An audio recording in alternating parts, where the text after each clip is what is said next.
Welcome back to the Big Sky Podcast Network Power Rankings. Man, stumbling right out the gate, dudes. Welcome to week 6 of the Big Sky Podcast Network Power Rankings, presented by Tubbs of the Club and Snake River Stampede Canadian Whiskey. I'm your host, Brian Marceau. You guys know the drill at this point.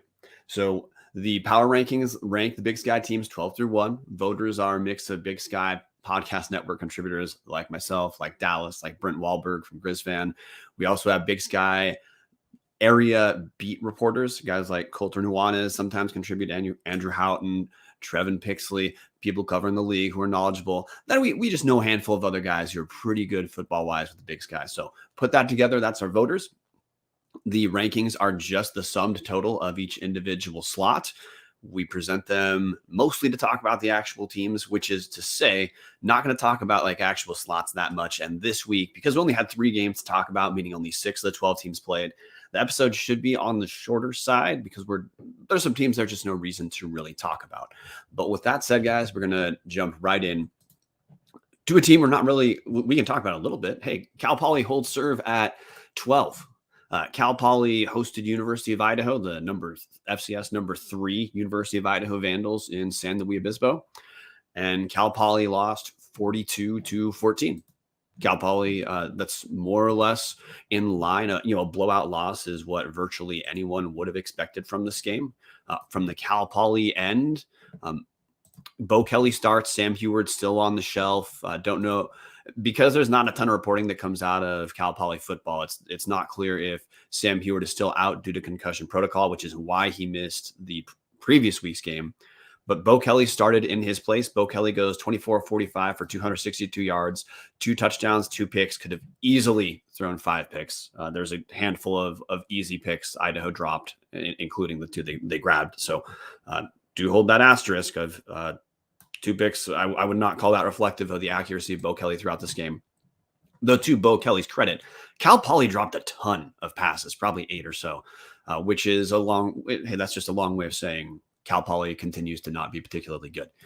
On the ground, Cal Poly did what they do, which is not rush the ball at all. Rushed 22 times for 41 total yards. Yeah, Bo Kelly lost 6 yards, including on some sacks, but 22 rushes for 41 yards. Even if we take away what Bo Kelly did, that's 16 rushes for 31 yards. That's on par with what Cal Poly does on the year. They average 2.5-ish yards per carry because Cal Poly can run against absolutely no one. That did not change against Idaho. And defensively, Cal Poly gave up 421 yards to an Idaho team that played second-string guys for a huge amount of the second half.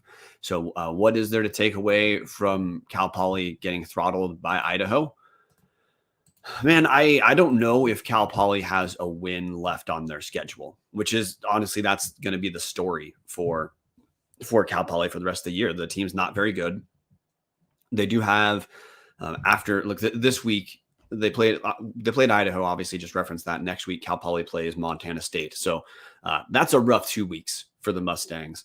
After those 2, there are a few theoretically winnable games for Cal Poly. They're going to host Northern Colorado on October 21st, and they close the season out hosting Weber State, who we'll get to later. So are there potential wins on the schedule for Cal Poly? Yeah, maybe 2 at max.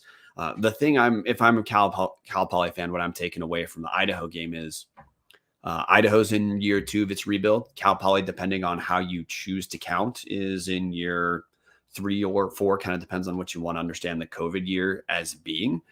And Cal Poly has miles to go to becoming respectable. So rough outing for Cal Poly, which is what they're going to have. Maybe what you view Cal Poly for the rest of the year is playing Northern Colorado later, and then Weber State to close the year is their version of the playoffs, of just of a round robin playoffs against not very good teams, the Big Sky. But I truly think we're more than halfway through the year for Cal Poly.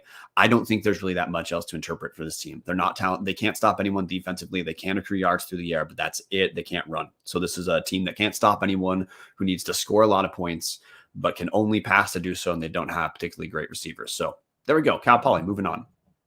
Number 11, Northern Colorado did not play this week. No real update on Northern Colorado rankings-wise, because they shouldn't be. But as far as scheduling, next week, Northern Colorado is going to host Sacramento State, who appears way higher up in the rankings. I would expect Sacramento State is going to use this as a tune-up game after the Hornets narrowly beat NAU last week. Moving on from our number 11 team, a number 10 team who did not play as well, Idaho State. No real update this week. Idaho State is going to be hosting Eastern Washington. And let me pause and just hit the standings for the teams we have covered so far. So Cal Poly 0-3 in Big Sky play, 2-4 on the year with their 2 wins coming in San Diego and NAIA Lincoln. So no good wins for Cal Poly at all. Northern Colorado, who we blew through, no wins to speak of, 0-2 in conference, 0-5 on the year. And Idaho State, they're 1-4 on the season, 1-1 in conference. Their Idaho State's win came over Northern Colorado. Off the Northern Colorado game, Idaho State was frisky against Montana in Missoula, losing 28-20. So Bengals do look like they're of the three awful teams in the Big Sky, that Idaho State is clearly the one showing the most life, but we have no real update on them this week. So moving on to another team we have no update on this week, top 5, Portland State. Your favorite Vikings sit at 2-3 on the season, 1-1 in Big Sky conference play. Again, no real update for Portland State. They have one game in Big Sky that seems to kind of matter. They murdered Cal Poly, put up 59 points. But yeah, the Vikings are the only thing I want to talk about with Portland State, with where we're at in the Big Sky season, because we're more than halfway through the season now, or we're past the midpoint of the season. It's a 12-week season. 11 games have played, so 6 weeks are done. We're entering week 7, and Portland State, it's still hard to know how to quantify them as anything beyond not very good. Their Big Sky games are having murdered Cal Poly 59-21 in Portland, and then in Bozeman losing 38-22 to Montana State in a game that I don't think was actually as close as 38-22 would lead you to believe. But whatever. I'm done talking about Portland State. In the comments section, Patty Frick saying, I got to watch no football yesterday, talking about just 3 Big Sky games, which, yeah, Patty, that was weird. I looked at the rest of the schedule for the entire season, and there are no Big Sky weeks like this where half the league's on bye. The rest of the season schedule looks a little bit more normal. Of course, it's not going to be 6 games every week, because there are teams that are going to cycle out of the rotation to get their bye. And then Kevin Marshall in comment section, very interested to see this. Sorry I didn't get in on time. Had to run out for Miss Marshall. You know what, Kevin? Kevin runs FCS Nation Radio. It's our favorite national FCS show to watch. You know what? We forgive you, dude. Thanks for jumping in the comment section. Jumping back into the actual rankings, getting away from top 5 Portland State. We have at number 8 Weber State, and here's something that I'm going to talk about Portland State for one more second. I know we don't use this to really fuss about the number slot a team lands in, but I'm starting to understand Weber State as being closer to that triumvirate of Cal Poly, Northern Colorado, and Idaho State than I am the mid-tier of the conference, including Portland State. I didn't vote on Weber State this high, but that's because Weber State's reeling for the last 3 weeks. With the Wildcats on Saturday, the Wildcats go down to Northern Arizona, hosting Northern Arizona. Weber State goes down 27-10. And if I'm a Weber State fan, man, am I anxious about the progress of this team. The Weber State was shut out in the second half. So they scored all 10 of their points in the first half. They were down 20-10 the first half after giving up 20 points to NAU in the second quarter. And then more or less, Weber State was unable to really do anything offensively. And you have to watch Weber State to understand how bad they are, which is wild to consider. Weber State's head coach, Mickey Mental, former offensive coordinator at Weber State. That was where he got promoted from. The Wildcats gained 180 total yards against Northern Arizona. 119 through the air on 19 of 30 passing, including 2 picks, and 61 on the ground on 24 rushes for 2.5 yards per carry. You have to be asking at this point, what can Weber State do offensively at all? And the answer is, if you watch the game, which I watched a bit of it, it's vanishingly little. Kylan Weiser, who I've said on the show multiple times, not to put down to the dude, I think he's probably the worst starting quarterback in the Big Sky, going 19 of 30 for 119 yards. That's right, 30 pass attempts to get to 119 yards.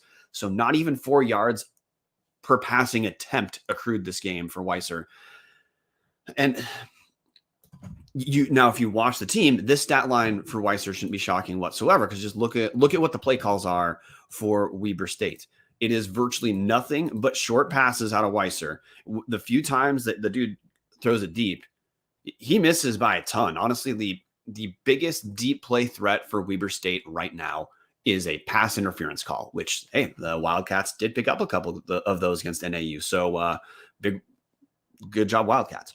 But if you watch what is called in the pass game, Weiser essentially only throws short balls and checkdowns. Opposing defenses have figured this out by now. Weber State does want to run the ball, but Weber State doesn't have an offensive line like a school like Montana, or even a school like Eastern Washington or Idaho.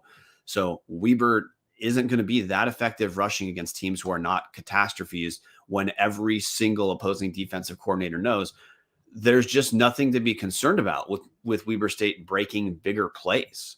So what is left? Well, what's left is 180 yards against Northern Arizona. The other issue for the Wildcats is, look, defensively, Weber State, they're not like the catastrophe that they are on the offensive side of the ball. But this is not the same Weber State defense we've seen for the last couple seasons. The loss of Jay Hill and some of the talent seems to have hurt Weber State. But the regression offensively is maybe the biggest curveball out of Weber State this year. And what gives this defense so little margin for error, it's virtually impossible for Weber State to look solid against any team that's not terrible. You look at Weber State's last 3 weeks. The Weber State 3 weeks ago, Weber State lost 40-0 hosting Montana, then needed a pick six in the fourth quarter to pull out a 28-21 win at Northern Colorado against our number 11 out of 12 teams, the Big Sky Podcast Network rankings, Northern Colorado Bears. And then this week, losing 27-10. Like the Wildcats they're reeling. I don't know how else to describe them. They sit 3-3 on the year, but that's a BS 3-3. One of the wins came against D2 Western Oregon, or D2 Central Washington.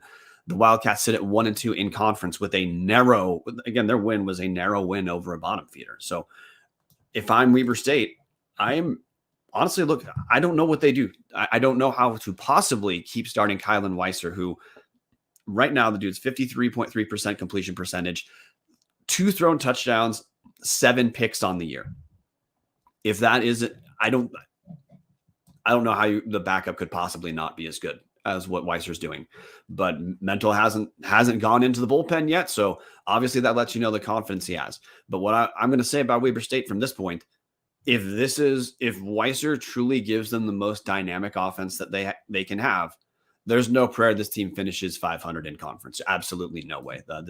It's astonishing to see how far Weber State looks like they've fallen in just one season. But hey, just on the year, talking about conference-only stats, Weber State is the number 11 scoring team, 19 points per game on the season.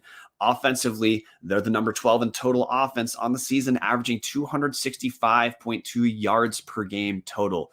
As a reference point, if an average Big Sky team held a defense to 265 yards per game, we have a term for that. It's the best defense in the league and maybe the best defense in the nation. So essentially what Weber State, the hill that Weber State has to deal with each week, no pun intended on that J Hill reference, is their offense is going to make the opposing defense look like a top 5 defense in the nation no matter what. So that's the margin of error we're talking about with Weber State. So the Wildcats this coming week, well, oh man, I gotta say I am taken aback by how far Weber State has regressed in 1 year. Because I mean, again, it's been I've talked about the update of the 3 teams in the Big Sky Conference that have new coaches. We have Cal Poly, who we just talked about with Paul Wolf. They're essentially the same team as they were last year with Bo Baldwin. We have Sacramento State, who we'll talk about for a little bit later, but broadly speaking, Sacramento State looks like a slightly worse but similar version of the team last year.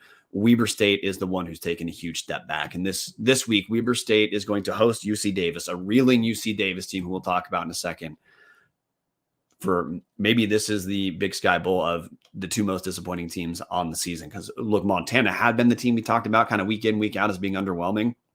Montana's ahead of Weber State. There's no question. There's some similarities, but Weber State, they are kind of on their own in how a team that was projected early on as potentially playoffs, team made the playoffs last year. That's not close to what Weber State has this season. Moving on from Weber State, we have number 7 UC Davis. And hey, spoiler alert, number 6 is Montana. So we're going to talk about the UC Davis-Montana game interchangeably. Before we get there, hitting show sponsor, Snake River Stampede Canadian Whiskey. There's no, look, the Snake River has 2 different whiskeys. You can't go wrong either way. If you get the standard Snake River Stampede, it's $25.95 in Idaho State liquor stores, double barrel finish of first fill bourbon, then Oloroso sherry casks. It's, to me, maybe the single best dollar per ounce, dollar per shot, however you want to do the math on that. It's the best buy in the Idaho State liquor stores at the intersection of price and quality. Now, if you want to take a step up, you want to celebrate a nicer win, something Weber State fans probably aren't going to be doing this year, get the Snake River Stampede 1915 small batch edition. It's aged an extra 2 years. Its double barrel finish is first fill bourbon and then ex-Canadian whiskey casks, or ex-Canadian rye whiskey casks. You can't go wrong either way. If you haven't given Snake River a shot, do it this week. So number 7, UC Davis hosted University of Montana. This seemed like a relatively big week for Davis. And of course, hey, I have to throw this asterisk in. Land Larison, the best or second best running back in the Big Sky, missed another game for Davis. That absolutely matters for what Dan Hawkins wants to do. But in this game, it was competitive with Montana for essentially the entire game. Early on, UC Davis looked like they were going to, halfway through the first and into the early second quarter, UC Davis looked like they were going to be able to run away with this game. Montana stabilized. UC Davis goes down 31-23. Bigger deal for the Aggies is only 3 second half points.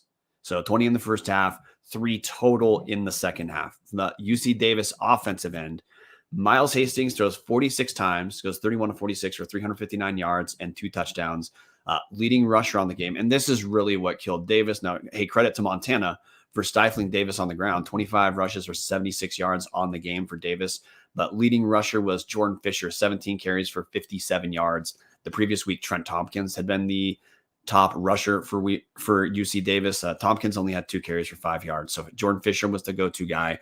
He was bottled up radically compared to what the Aggies had been getting out of Larison prior to this week. Top receiver for UC Davis, Chaz Davis, 5 catches, 74 yards, 1 touchdown. Josh Gale adds 4 catches for 71 yards as well. Team stats, the Aggies, they outgained Montana. Look, this was a competitive game. It's a 1-score game that Montana was able to kneel out at the end, but Davis absolutely had the ball at the end with a chance to eventually, Davis had a chance to tie the game late. Overall, look, Montana gains 424 yards, Davis 435 yards, relatively neck and neck there. Turnovers, it was 2-2 for both teams. Each team lost 2 fumbles. Time of possession was 30 minutes, 14 seconds for Montana, 29 minutes, 46 seconds for Davis. So pretty tight in essentially every facet of this game. Davis just comes out on the wrong end. In the comment section, Patty Firk says if he, meaning Land Larison, plays, Davis rolls this game, in my opinion. Ron Lowney saying without their top 2 running backs, UC Davis isn't going to beat the better teams. No pushback whatsoever, Ron. And then Patty Firks again, Hastings seems like he can only really do the old death by 1,000 paper cuts approach. Big plays are needed to beat that Montana defense. Their DBs tackle real well. And hey, Patty, you're right. I mean, the Miles Hastings MO is a little bit more shorter to intermediate passes. He does take a couple strikes, but Miles Hastings, I don't know if last season it was that in the Big Sky in 2022, quarterback play was relatively speaking down compared to previous years, and Hastings was first team All Big Sky last year. But I feel like Hastings has been solid this year, but has certainly not looked like the kind of guy that you'd say right away, like, hey, that's an All Big Sky That's an all Big Sky quarterback right there. Ron Lowney saying they, meaning UC Davis, fumbled the game away in the red zone in the final minute. Thank you, Ron Lowney, for adding that. KP Marshall saying Patrick, and he talks about non-Big Sky games. So I'm going to move on to UC Davis. But the Aggies, they've looked a little bit disappointing too, relative to what I believe that a lot of people thought about UC Davis heading into this year. That the Aggies on the season, they sit at 3-3, 1-2 in Big Sky play. Now, like, hey, to UC Davis's credit, none of the wins the Aggies have do not count for the playoffs. So their 3 wins are all over FCS teams. The problem is the Aggies don't have a win over anyone who looks like they're close to okay. They've beaten Texas A&M, Commerce, and Cal Poly. There's also a win the Aggies picked up over Southern Utah, but hey, Southern Utah right now, they're 2-4 on the year with their 2 wins over Western Illinois and Tarleton State. Neither of those teams exactly lighting the world on fire. So UC Davis with no good wins on the year, 3 losses already, and the 2 show me games that UC Davis has are losses hosting Eastern Washington, now a loss hosting Montana. Having Land Larson go down, that might have been what really lost that game for UC Davis against Eastern. And if Larson plays in this game, I bet it's a bit different. But dude, we're halfway through the season. Every team is going to have injury issues at this point. So what we have in material terms is Davis in 2 games at home against good but not great Big Sky teams. The Aggies have found a way to lose. I mean, the good news for Davis is their next 4 weeks, if a team's going to have momentum, their weeks are kind of set up for that. They have Weber State coming on October 14th, so this Saturday, then the bye week, and then they travel to NAU on October 28th. So if Aggies can pick up the 2 wins there, playoff consideration is not off the table for them. But they're going to have to beat a couple good teams to sneak into playoffs. Because right now, if on paper, the next chance for a true good win comes against Sac State last week of the season. We'll see what happens with NAU over the next couple weeks, whether they move up in the polls or not. But until NAU's considered a good win for playoffs, it's not. So if I'm a Davis fan, I'm a little frustrated. Minus the Texas A&M Commerce game. Davis offensively, which, hey, that's Dan Hawkins is known a little bit more as an offensive coach than the defensive coach for sure. Davis hasn't been particularly spectacular overall offensively. Highest scoring output so far, minus Texas A&M Commerce, is 31 points. If you want to look at Big Sky rankings overall in total offense, Davis is towards the top. They're number 4 in total offense accrued, 390 yards per game. But in terms of turning that into actual points, they're right around dead center of the league, 26 points per game. And I just don't think this Davis team is going to be good enough to be I don't think this Davis team is going to be able to continue scoring in that 26 to 31 range and pick up the kind of wins to get into the playoffs or to be the kind of team we thought they were. So until then, UC Davis, to me, they're in the mid tier of the Big Sky Conference. And I think you can safely understand them as being in the bottom half of the mid tier. Moving on from UC Davis, now we talk about Montana, number 6.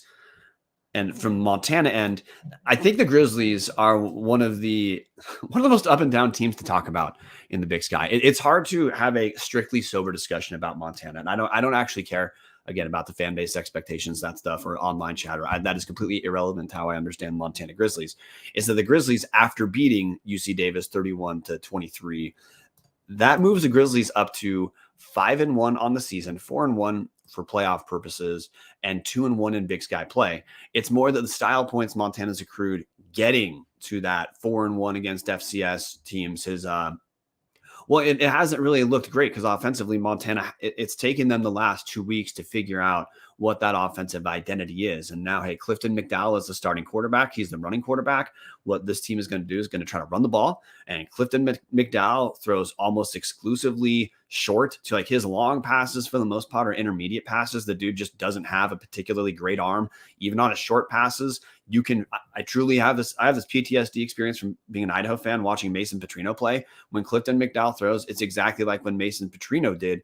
You can feel yourself think as his short passes loft to intended receivers on quickly developing plays. So it's at least an identity, because for the first handful of weeks, even while picking up wins against not great FCS teams, it looked like Montana didn't know exactly who they were offensively. Hitting a little more of the box score for this game, Montana, Clifton McDowell quarterback, goes 18 to 32 for 243 yards and 3 touchdowns. Here's what I'm concerned about a little bit if I'm Montana. The team rushed 39 times for 181 yards and a touchdown. Not awful figures. The thing I'm anxious about is these rushing totals are buttressed by an 85-yard touchdown run by Eli Gilman. You take out that 85-yard run, this Montana team rushed 36 times for 96 yards.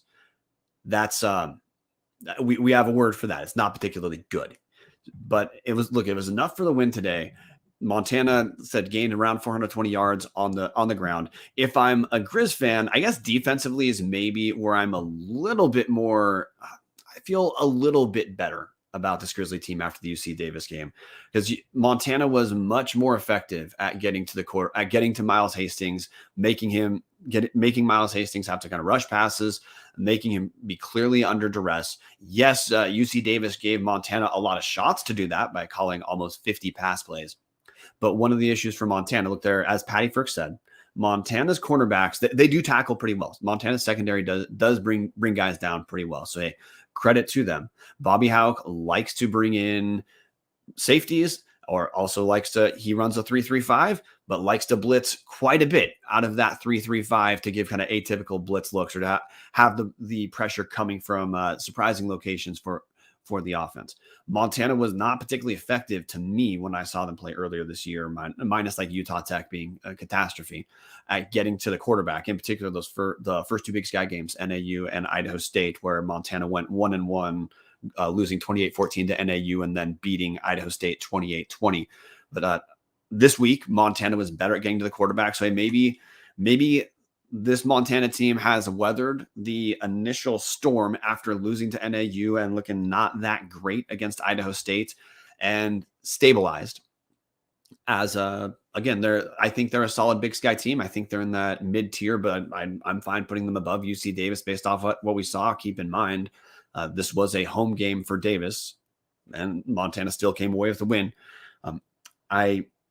I don't think we should overrate what this game was for Montana, because again, UC Davis they look okay. And this was a narrow win over an okay team that could very easily have gone into overtime, as Ron Lowney brought up earlier, had Davis not fumbled. But the Grizz picked up the win. It's the first on paper, potentially good win of the year for Montana, which they're still thinking playoffs. They've got 4 D1 wins. So halfway through the season with 4 D1 wins, you only have to play a 500-ish ball to get around, to get to that 7-win threshold that often Big Sky teams use to get into the playoffs. So takeaways from Montana: we at least know what this team wants to do now offensively. They're going to run the ball a decent amount, and they're going to throw short passes. That's it. And Clifton, they're going to have to ride with Clifton McDowell. You are going to see design runs for the quarterback as well, because though McDowell can't throw the ball that well, and I don't think he's a particularly fast running quarterback. He's a strong, tall dude, so he can be tough to bring down. You understand how he could be a weapon as a rusher.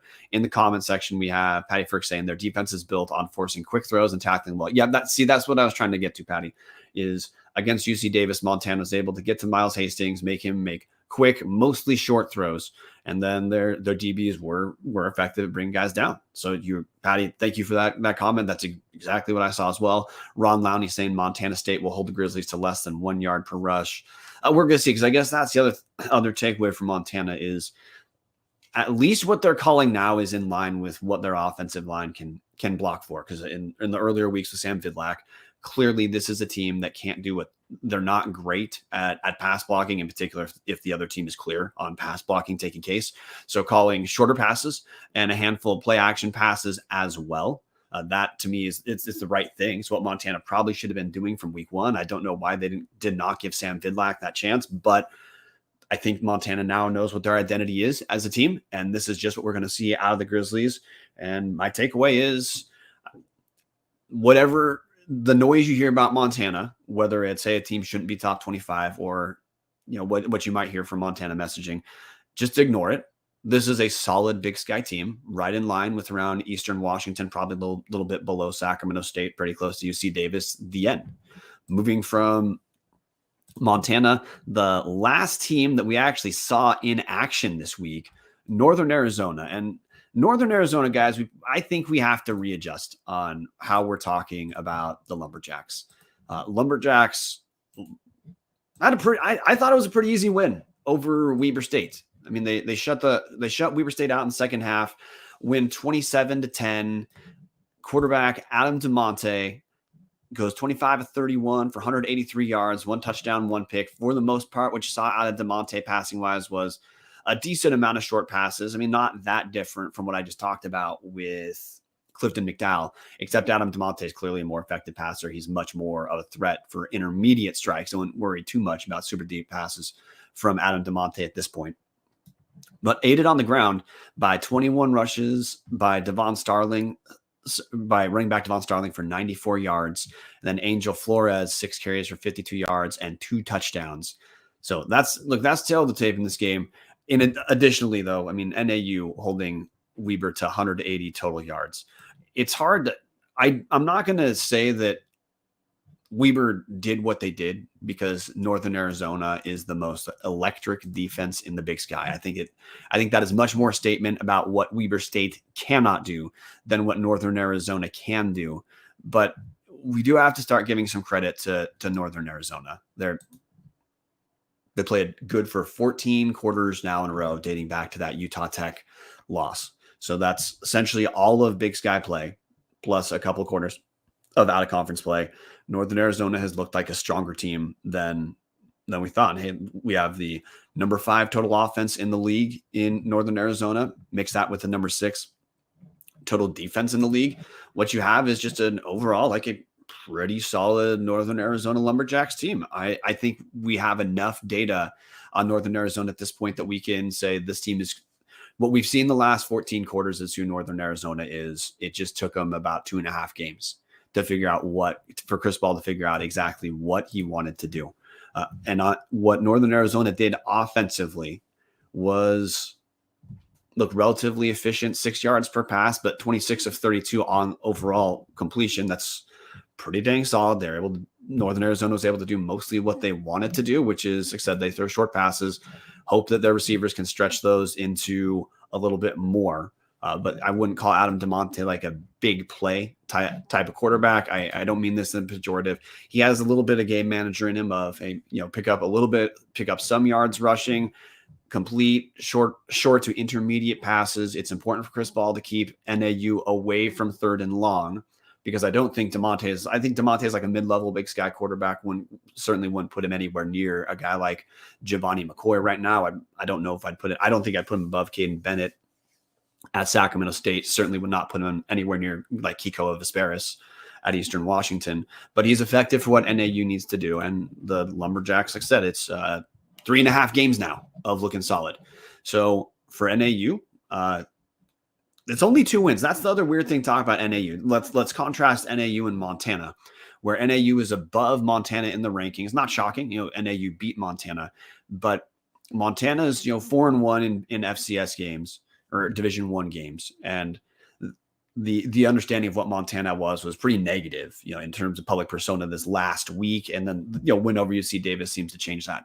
NAU's got 2 wins on the year. They're 2-4, and they have a win over Weber State and Montana, 2 teams who are not as good wins as the name suggests of Montana and Weber State. But Montana, if we're talking playoffs at this point, Montana, they're top 25. That's an objectively good win for a playoff resume.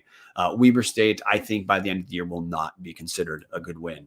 But the Lumberjacks, it's the weird part of understanding them is I feel like the energy around Northern Arizona is quite positive relative to the team having 2 total wins. But that's what happens when they sit at 2-1 in Big Sky play and could very easily be 3-0. They lost at Sacramento State by 1 point. That's 3 consecutive weeks in Big Sky play of looking like a competitive team. I think that's just who Northern Arizona is, exactly in line with what I talked about, their offensive and defensive ranks overall. Number 5 total offense, number 6 total defense.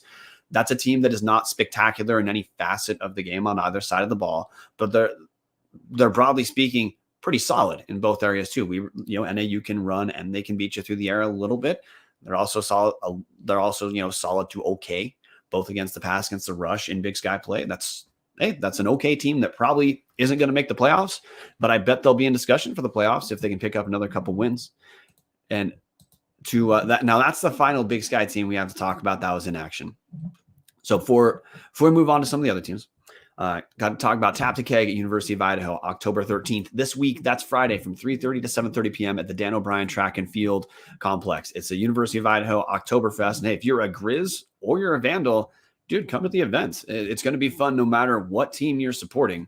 We're going to have Oktoberfest-inspired beers, seltzers, and ciders, Oktoberfest-inspired food vendors. It's going to be live music. It's $40 a ticket. You want to get yours, go to go.uidaho.edu/tapthekeg.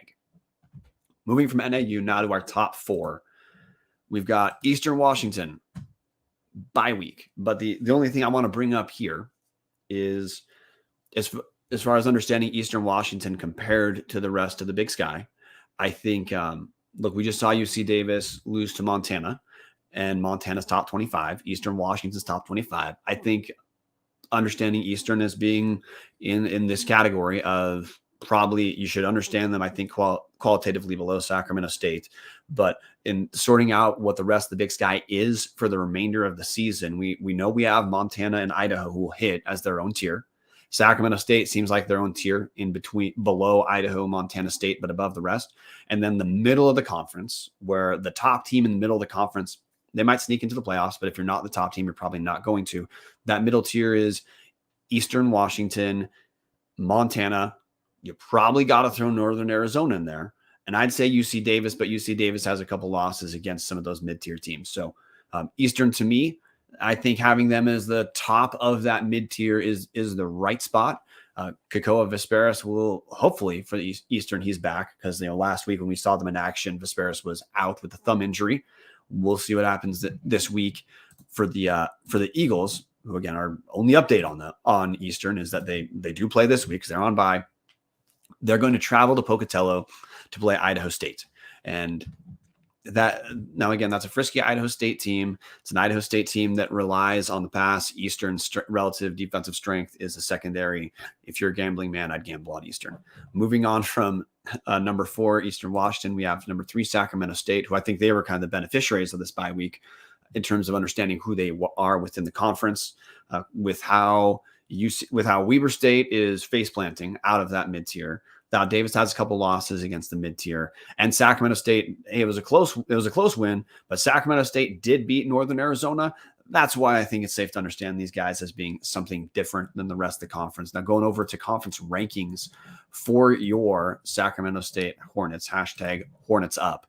This Sacramento State offensively, they're steady, if not spectacular. They're the number 4 scoring team in the Big Sky at 32 points per game, but haven't had a game where they score over. They haven't broken the 40 mark yet, but they also score steadily right around 30. I think their lowest scoring output of the season for Sacramento State was in the win over Stanford. So they like I said, they're steady. They consistently score right around that 30 range. And then defensively, Sacramento State, which, hey, Andy Thompson's head coach, he's a defensive-oriented guy. They've got the number 4 scoring defense in the Big Sky. Keep in mind, there's no real D2 games unless you want to understand Texas A&M Commerce as potential D2, as a D2-esque or a D2 level team. But they're also number 4 in yards allowed per game. So it just steady at Sacramento. They're in some ways, to me, they're like an apex version of NAU. If I just said, hey, NAU was solid but not spectacular at a lot of stuff, just make NAU a little bit better offensively, a little bit better defensively. That's what we're talking about with Sacramento State. They're pretty good through the air. They're a team that likes to run the ball first, and defensively they like to get to the quarterback. They've been effective at doing that this season. In the comment section, Martin asking, does the Duster have a friend hanging with him today? No, Martin, that in the background has been there every single week. If you are just a listener, the Duster is a de facto co-host. And Patty Firk saying Idaho State always plays Eastern Washington tough in Pocatello, though, dude. Hey, no disagreement with you, but bringing up just the individual matchups of the team, and I'll say there's 3 games to talk about. So if I'm talking about another team, I got to talk about something. Moving out of number 3, look, we're gonna get to our top 2, and our top 2 are a class to themselves this season. But before that, going to talk about Hughes River Expedition, show sponsor for quite a long time. And look, if you're looking to take if you're the kind of person who wants to go on a river expedition trip, you want to see the rapids, you want to see wildlife you're not going to see otherwise, and in particular in the state of Idaho, but also in Montana, you want to get outdoors, experience nature, and have a good time, have a trip your lifetime that you're going to talk about with your family for years to come. Get a hold of Colin at Hughes River. The trips that Hughes River does, whether you're going down the main Salmon River, no return, the Salmon River Canyons, whether you're going down the Middle Fork of the Salmon, the trips are all inclusive. And this doesn't matter if you're a large group, like you're doing some sort of leadership type of retreat, or if you're a small group, just a family, you want a good time. The setup's the same. Just get a hold of Colin at 800-262-1882 or check him out at hughesriver.com. Look, this is the best company to get a hold of for river trips in the Northwest, or honestly in the nation. But we're talking about the Big Sky. That's mostly Northwest-ish. Get a hold of Colin. Now our top 2 teams. Idaho was in action, so my bad. That's the final team that was in action this week. Idaho beats Cal Poly 42-14. Not a ton to learn from this game because Jason Eck does not try to run the score up against not particularly great football teams, and because of that, Idaho played backups a ton in the second half. Look, the Vandals led 28-7 at the halfway point, cruise for a 42-14 win, outgained Cal Poly 421-303. But again, that's with backups. Some of the names for Idaho to pay attention to. And hey, this was a big deal to me. Anthony Woods only had the rush 10 times this week, 69 yards for Anthony Woods overall, 1 touchdown. Anthony Woods has been one of the stories for Idaho this season. He's the number 2 overall rusher in the Big Sky, 110 yards per game, 10 rushing touchdowns on 99 attempts. So all-American level performance. But Anthony Woods, because of his emergence, and just because, again, Jason Eck and Luke Schleissner at Idaho, they've been open about this. They like to be flexible about their play calling relative to what's working, relative to the individual matchup. Hayden Hatton, the preseason offensive player of the year in the Big Sky, he's just not getting the same type of attempts or receptions that you might have thought heading into the season. Now, Hatton is still number 3 in the Big Sky with 35 catches for 430 yards and 2 touchdowns. But the story for Idaho this season has been, in addition to guys like Giovanni McCoy, just still looking solid, Anthony Woods has just blown up as a top running back in the league. But hey, in the comments section, Patty Firks also bringing up Nick Romano as the number 2 rusher for Idaho. He's taken a big step up too. I mean, he's averaging 51.8 yards per game on the season overall. But with Nick Romano, what I would point to as being a little bit different are, look at his conference stats, because in the OOC, Nick Romano was not getting the same type of touches he's been getting now. Romano's the number 8 rusher in Big Sky play. In the Big Sky Conference, averaging 79 yards per game in conference play. Anthony Woods in conference play at 132.3 yards per game. So, hey, that's a story. Between those 2 dudes, you're having around over 200 yards rushing per game. That's a developmental step out of Idaho that I think virtually no one expected was going to be the story of Idaho's season. Now, Patty Firks in the comments section, hey, if you are part of the Discord for #OnlyTubs, patreon.com/Tubs the Club, you would have known this. Trey Thomas, linebacker, they had been playing him in the middle. He's been moved back to the outside. So like Patty first said, I like the move of Trey Thomas to the rover spot. That seems like more of his natural position. Patty, that's where he played at South Dakota. So yeah, you're right. Having Trey Thomas back is not natural spot. I think it's going to help Idaho defensively. It is going to be in the middle. Idaho's going to have some freshmen playing for sure, but whatever, Idaho's been strong defensively. No real takeaway to me for this game in Idaho, other than you saw the ocean of talent between Idaho and Cal Poly, and Idaho is in year 2 of its rebuild. Just an incredible job Jason Eck and staff have been doing. Talk about the conference stats just to contextualize Idaho as a team. The Vandals the Vandals on the season, who Idaho sits right now at 5-1 overall. Their only loss was to Pac-12 UC Berkeley. Vandals sit at 3-0 in conference. Idaho has the number 3 scoring team in the league at 35.7 points per game, but I'd throw an asterisk there. I think if Idaho is not the best offensive team in the league in terms of what they can do in a dynamic sense, they're the number 2 team. And defensively, Idaho's number 3 as well. They've allowed 21.8 points per game, but that's against relative to much of the Big Sky. That's against a tougher schedule in my mind. So I'd say number 3 for both of those. 2 or 1 is, in my mind, a safer understanding of what Idaho is. Now our final team to talk about, Montana State. And look, Montana State, they don't move, because why would Montana State or Idaho move? Montana State was off this week. Next week, the Bobcats are going to be hosting Cal Poly. So essentially back-to-back bye weeks for Montana State. On the season, Montana State, like they're similar to Idaho, as in they're 4-1 with their only loss being to Pac-12 Oregon State, 2-0 in conference. Montana State's conference wins include a 40-0 murdering of Weber State and a 38-22 more or less walkthrough hosting Portland State. So honestly, if I'm Montana State, what I'm more looking at is after Cal Poly this week, the Bobcats have back-to-back road games at Sacramento State and at Idaho. If this team can pick up wins in both those games, Sacramento State and Idaho, there's no way Montana State should be anything but a 2 seed in the playoffs. Now, they are going to have to get through those couple games. And the second half of the schedule for Montana State is, to me, rougher than for like school like University of Idaho, where even after Sac State and Idaho, MSU still has Northern Arizona, Eastern Washington, and Montana. So honestly, that's a bit of a murderer's row to close the season of Sacramento State, Idaho, NAU, Eastern, Montana. But the Bobcats have looked pretty damn good the whole season. They have the number 1 offense in the Big Sky. They're the number 1 rushing team in the nation, averaging more than 300 yards rushing per game. They're scoring 42.8 points per game on the season. They also have the number 1 scoring defense, allowing 16.4 points per game.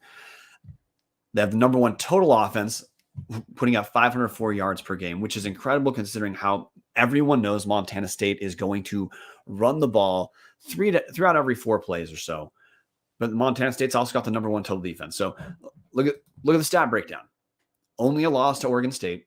They're the number 1 offense and number 1 defense, both in scoring and total yards. Don't know what to call this other than a team that is essentially nationally elite. So, hey, that's your power rankings this week.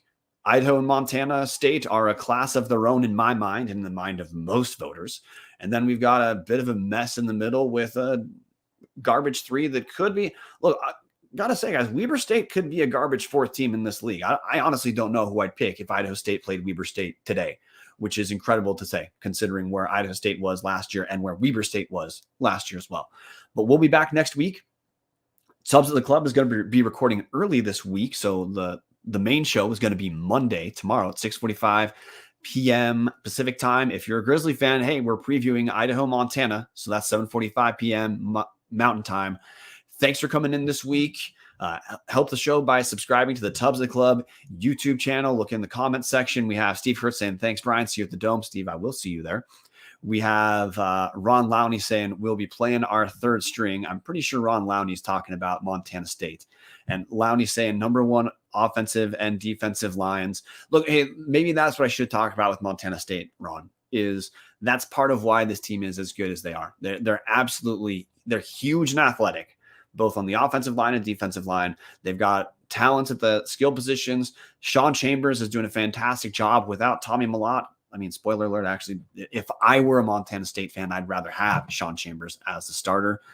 But that's why Montana State is where they're at number 1 in our power rankings. They're number 2 in the nation. They're Idaho and Montana State. They look like they're neck and neck. The thing you got to cheer for, guys, to me, if you're looking for stories in the Big Sky, if Idaho and Montana State win out, which for Idaho, that's just this week against Montana. The Vandals are on a bye the week of the 21st.